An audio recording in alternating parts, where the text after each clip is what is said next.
한 주간 이슈 짚어보도록 하겠습니다. 네, 고영환 국가안보전략연구원 부원장 그리고 김정봉 위원대 석좌 교수 나와주셨습니다. 안녕하십니까? 어서 오십시오. 어서 오십시오. 자, 첫 번째 주제부터 봅니다. 역시 북한 문제를 좀 다뤄야 될 것 같습니다. 폼페이오 장관 방북 발표가 있은 뒤에 바로 하루 만에 트럼프 대통령이 이렇게 취소 입장을 나타냈는데, 자, 이 상황에 대한 우리 패널분들의 상황을 좀 적어주십시오. 트럼프 대통령이 방북을 취소한 속내가 뭔지 기막힌 한 줄 평 부탁드리도록 하겠습니다. 네, 지난 5월에 싱가포르 미북 정상회담의 네, 상황이 생각난다고 하시는 분들도 있는데 얘기를 한번 좀 들어보도록 하겠습니다. 자, 우선 고영환 부원장님께서는 트럼프가 지금 내가 속았나? 이런 생각을 하고 있을 거라고 하시네요. 그래요? 네. 이번에 미북 정상회담 기본적인 핵심은 뭐냐면 전자들이 한 것처럼 안 하겠다고 해서 된 거 아닙니까? 김정은 위원장이 트럼프 대통령한테 우리 어떤 그릇된 편견과 이런 것들이 우리 눈과 귀를 가려왔다. 우리는 새로운 방식으로 하려고 한다. 그리고 트럼프 대통령은 오바마 행정부의 그 국무부 라인들이 제대로 잘 못해왔다. 내 방법대로 하겠다. 그래서 새로운 방법대로 하는 것이 결국은 톱다운 형식이거든요. 그러니까 김정은과 트럼프 대통령이 만나서 기존 라인 말고 새로운 라인으로 협의를 하겠다. 그래서 김영철이란 대남 통전부장이 갑자기 북한 대표단 단장으로 나온 거 아닙니까? 그 미국도 사실 국무부 장관이 있었는데도 불구하고 뭐 그때는 당장 없었지만 어쨌든 CIA 국장을 내세웠고 그래서 새롭게 하려고 그랬는데 또 말이 그렇게 죽어갖고 뭐 또 이런 말이 나오지 않습니까? 뭐 4월 27일 날 남북 정상회담 때 1년 동안의 완전한 비핵화를 하겠다고 김정은이가 문재인 대통령이 약속했다. 이런 말들이 보도들이 나오는 거고 미국 쪽에서도 완전한 비핵화를 하겠다고 했기 때문에 트럼프 대통령이 6월 달 말고 5월 달에 빨리 만나자 이런 말도 나왔던 거고 그렇게 됐었는데 지금 최근에 들어와서 어떤 말로 노동신문에 나오는 논조들, 또 김정은의 한미국도, 황해남도, 평안남도 현지지도 보면 미국은 계속 날강도라고 비난을 하고 있어요. 그리고 제재가 정말 그 날강도 같은 제재를 계속하고 있다. 결국은 취소됐다는 거는 앞으로 내선 뭐 미중 갈등 이거는 뭐 조금 이따 말씀드릴 기회가 있으면 말씀드리겠지만 가장 기본적인 거는 북한이 기존의 입장에서 뒤로 물러서질 않으니까 결국은 북한에서 기본적으로 태도 변화가 없다고 판단을 하고 이걸 한번 충격을 줘야 되겠다고 생각을 해서 폼페이오 장관이 방북을 하루 전에 취소해버린 거로. 지난 5월 미북 정상회담 취소했던 그것처럼 북한 길들이기에 지금 미국이 나선 것이다 이렇게 볼 수가 있는 겁니다. 근데 그게 한 번은 말을 먹힐 수 있지만 그때하고 또 상황이 많이 달라졌지 않습니까? 그게 먹힐지는 모르겠지만 어쨌든 또 한 번의 충격요법. 김계관 부상이 이렇게 뭔가 발표를 하고 미국이 그럼 하지 말자. 이러니까 북한이 그 다음 날로 또 합시다. 잘못했습니다. 이래서 했던 게 5월 달 아닙니까? 근데 이번에도 그것이 그대로 작동할지는 이제 김정은도 트럼프를 비슷이 알고 협상의 기술을 다 읽었다는 거 아니에요? 그렇죠. 그러니까 이것을 다시 한번 작동할지는 모르겠지만 어쨌든 그래도 김정은과의 2차 정상회담 소리랑 하는 거 보니까 여지는 남겨둔 거는 사실이라고 봅니다. 김 교수님은 압박 전술 그리고 중간 선거까지는 참자. 네, 일단은 우리 고영환 부원장께서 말씀하신 거하고 뭐 일맥상통합니다. 일단은 미국과 북한이 판문점에서 실무 접촉을 하면서 폼페이오 장관의 방북해서 어떤 의제를 논의할지 합의를 어떤 것을 할지를 미리 논의를 했는데 논의가 아마도 상당히 진전이 안 된 것 같습니다. 안 된 것 같으니 그 증거가 뭐냐면 폼페이오 장관이 방북해도 김정은 위원장을 만날 계획이 없다라고 했겠지. 이것이 바로 벌써 트럼프 대통령이 이 판을 깨버릴 만한 그런 근거가 될 수 있는 게 바로 그 말이었거든요. 그래서 폼페이오 장관이 가봤자 북한이 결국은 핵물질과 핵설을 신고하고 또 비핵화의 로드맵을 제시하고 하는 그런 부분을 할 것 같지 않으니까 트럼프 대통령이 일단은 판을 깨버린 겁니다. 판을 일단 깨버리면 지난번에도 5월 24일 날 판을 북미 정상회담 안 한다고 깨버린 다음에 놀래가지고 북한이 6월 1일 날 김영철 통전부장을 미국에 보내서 김정은이 친서를 보냈지 않습니까? 그 엄청나게 큰 상지봉투 그 바람에 이제 트럼프 대통령이 그렇다면은 내가 만나주지 해서 이제 정상이 되는데 이번에도 그럴 가능성이 있습니다. 일단은 미국이 세게 나가니까 북한이 고개를 숙여서 그러면 우리가 나름대로 미국이 원하는 바를 들어주겠다 할 가능성이 없지 않지 않습니까? 그래서 만약에 그걸 들어주면 폼페이오 장관이 곧 방북할 수 있습니다.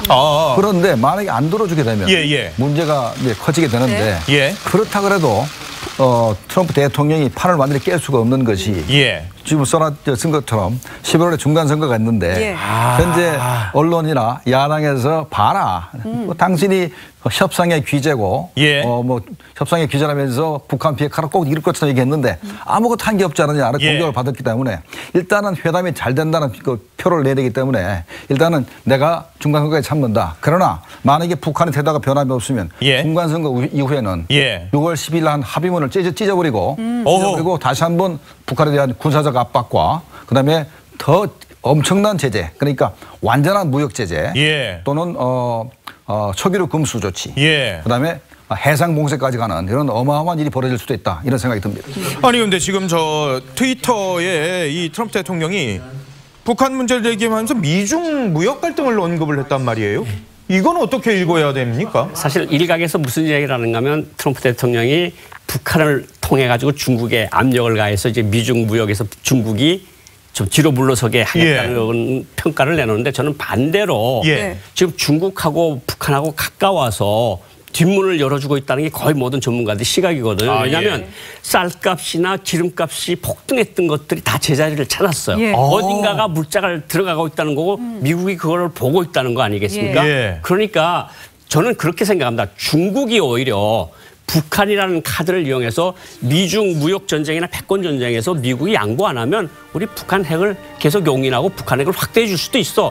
이런 식의 메시지를 통해서 오히려 중국이 북한을 카드로 이용해서 트럼프한테 압박을 하라는 것이 기본인데 미국은 그걸 알면서도 결국은 중국을 쳐서 중국 자꾸 북한을 무역 카드로 해서 우리한테 압박을 가려 하지 말라 이런 미리 선제적인 조치를 취하는 것이 아니냐. 그러니까 보면은 미국 같은 경우 중국이 상당히 신경 쓰이는 것 같아요. 지금 뭐 구구절에 이제 시진핑이 북한을 방북한다 이런 얘기까지 나오고 있잖아요. 자, 그렇다 보니까 바로 구구절 방법이 문제입니다. 구구절 방법은 중국 정권 창건 이래 사실은 뭐 거의 없는 일이거든요. 과거에 뭐 등저평이 부수석 때 뭐 들어갔다 그러고 양상곤이 뭐 추석 때 뭐 한번 들어갔다 그러는데 그건 아주 옛날 얘기 아닙니까?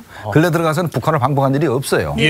없기 때문에 이 열병식에 참여한다는 얘기는 열병식 자체가 의미가 뭡니까? 북한의 군사력을 과시하는 건데 거기에 ICBM이 있고 SLBM이 있고 미국을 바로 공격할 수 있는 무기들이 등장하는데 그 바로 시진핑 수석이 그 나타나는 것은 경제뿐만 아니라 군사적으로도 그 중국이 북한을 비호하겠다 이런 의지를 보이는 것이기 때문에 미국 입장에서는 시진핑 주석이 구구절 행사에 그 열병식 참석하는 것 자체가 굉장히 껄끄러운 겁니다. 일단 그래서 미국이 현재 폼페이오 장관의 방북을 일단 그 취소했기 때문에 시진핑 주석은 상당히 지금 고민스러울 겁니다. 만약에 그 강행을 하게 되면 미국한테 정면 도전하는 것이고 앞으로 무역 갈등뿐만 아니라 중국의 그 비핵화 문제도 내가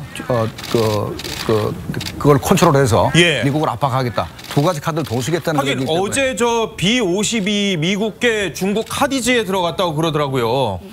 그 중국 카디지뿐만 아니고 B-52H가 현재 훈련을 하고 있는데 거기에는 핵탄두를 실어서 핵으로 공격할 수 있는 그게 그 무기거든요.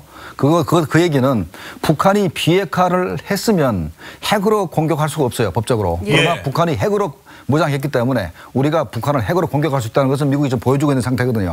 그러니까 미국이 현재 중국을 압박을 해서 중국이 만약에 무역뿐만 아니라 북한을 다시 제재를 엄수하고 해서 이렇게 꼬리가 내리게 되면 이제 북한과 다시 회담을 시작할 것이지만 미국이 계속해서 북한을 비호한다면 회담이 조기에 재개되기 쉽지 않을 것 같습니다. 그런데 보면 트럼프 같은 경우에도 이제 북한의 저런 민기적거리는 태도에 비핵화에 있어서 굉장히 민기적거리고 있지 않습니까? 이 부분에 굉장히 피로감을 느끼는 것 같습니다. 그동안은 우리가 대화가 잘 되고 있거든 이렇게 얘기를 했는데 갑자기 이제 북한의 비핵화가 지금 진전이 없다. 비핵화에 대해서 딱 명확하게 언급을 했습니다. 언급을 했고 실질적으로 최근 연간에 이제 그 최근 몇 달 동안에 워싱턴에 있는 전문가들 이야기가 워싱턴이 백악관이 굉장히 답답해하고 있다. 왜 이렇게 진전이 안 되는 거냐. 결국은 그걸 인정한 셈으로 된 거거든요.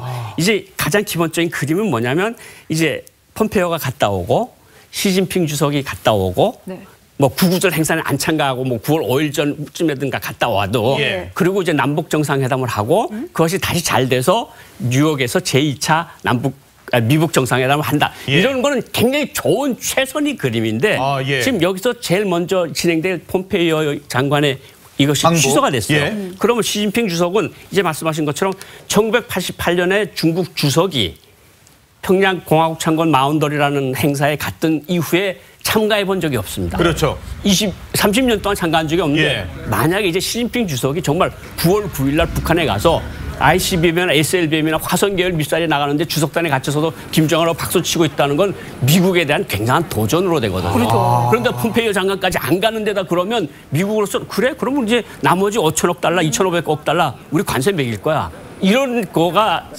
될 수 있으니까 아마 중국으로서도 시진핑 주석이 다 준비하고 있다가 그러면 상무위원회 위원회나 하나 보낼까? 이런 상황으로 될 수도 있는 거고 이것이 또 영향을 미쳐서 남북 정상회담에도 부정적인 영향을 미칠 수가 있거든요. 그런데 지금 트럼프 대통령이 탁 쳤는데 안 해, 이젠. 근데 이제 5월 달처럼 북한이 이것을 먹을지 안 먹을지는 모르겠는데 어쨌든 미국으로서도 한번 해보자 이거.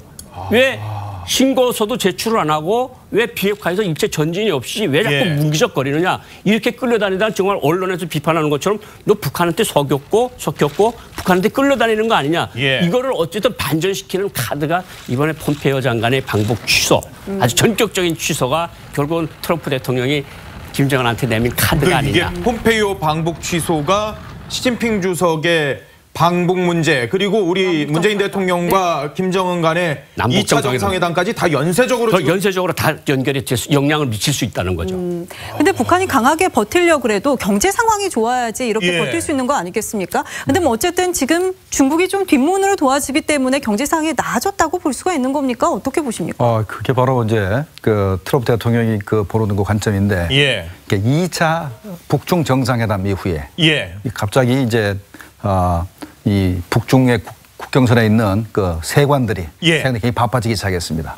북한의 중국 트럭뿐만 아니라 북한 트럭이 바로 압록강과 도만강을 오가는 숫자가 엄청나게 늘어났고, 그다음에 이제 뭐 조선일보에서 보도했듯이 그 북중 간의 그 태평양 발전소에 보면은 원유 파이프라인이 있습니다. 연간 통상 한 50만 톤 정도가 이제 공급이 되는데 2배로 늘어났다는 거 아니겠습니까? 그러니까 최대한 96만 톤까지 될 수 있을 정도로 양이 늘어났다 그래요. 그래서 그런지 바로 이제 평양 시내뿐만 아니라 북한 전역에 있는 소비값이 안정되고 그다음에 군사 훈련도 많이 하고 하는 그런 부분이 이제 입증이 되는 것인데 이것 자체가 미국이 현재 제재를 통해서 북한을 비핵화로 이끌고 싶은데 중국이 협조를 안 하니까 아무리 시간이 지나도 북한이 계속해서 강하게 나올 수 있으니까 미국으로서는 중국을 용납할 수가 없는 겁니다. 그래서 이번에 중국을 지칭하면서 현재 폼페이오 장관의 방북을 바로 이제 거절한 것이죠. 그렇군요. 알겠습니다. 지금까지 두 분과 말씀 나눠봤습니다. 고맙습니다. 고맙습니다. 감사합니다.